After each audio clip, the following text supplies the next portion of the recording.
નમસ્કાર, હાલર એક્સપ્રેસ ન્યૂઝમાં આપનું હાર્દિક સ્વાગત છે। દરરોજના બ્રેકિંગ સમાચાર જોવા અમારી ચેનલ સબસ્ક્રાઇબ કરો। ચાલો જોઈએ આજના તાજા બ્રેકિંગ સમાચાર। વડાપ્રધાન શ્રી નરેન્દ્ર મોદીની આગામી જામનગર મુલાકાત સંદર્ભે નાયબ મુખ્યમંત્રી શ્રી હર્ષ સંઘવીના અધ્યક્ષસ્થાને ઉચ્ચસ્તરીય સમીક્ષા બેઠક યોજાઈ।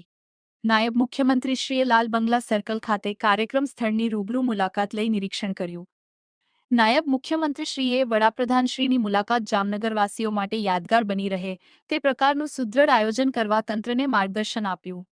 જામનગર તારીખ 8 વડાપ્રધાન શ્રી નરેન્દ્ર મોદીની આગામી જામનગર મુલાકાતને અનુલક્ષીને રાજ્યના નાયબ મુખ્યમંત્રી શ્રી હર્ષ સંઘવીના અધ્યક્ષસ્થાને કલેક્ટર કચેરી ખાતે ઉચ્ચસ્તરીય સમીક્ષા બેઠક યોજાઈ હતી। વડાપ્રધાનશ્રીની મુલાકાત સંદર્ભે વહીવટીતંત્ર દ્વારા કરવામાં આવેલી કામગીરીની સમીક્ષા કર્યા બાદ નાયબ મુખ્યમંત્રીશ્રીએ લાલ બંગલા સર્કલ ખાતેના કાર્યક્રમ સ્થળની પ્રત્યક્ષ મુલાકાત લીધી હતી।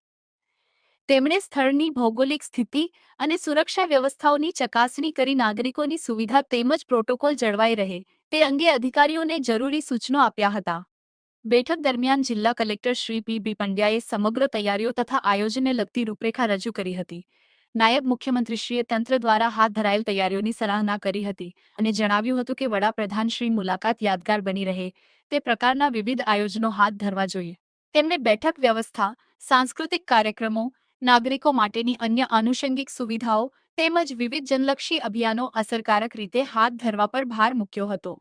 આ સમીક્ષા બેઠક દરમિયાન શિક્ષણ રાજ્યમંત્રી શ્રી રીવાબા જાડેજા, સાંસદ શ્રી પૂનમબેન માડમ, ધારાસભ્ય Shri Meghji Chavda, Shri Divesh Akbari, Rajkot range IG Shri Nirlipt Rai, municipal commissioner Shri D N. Modi, police અધિક્ષક શ્રી ડો.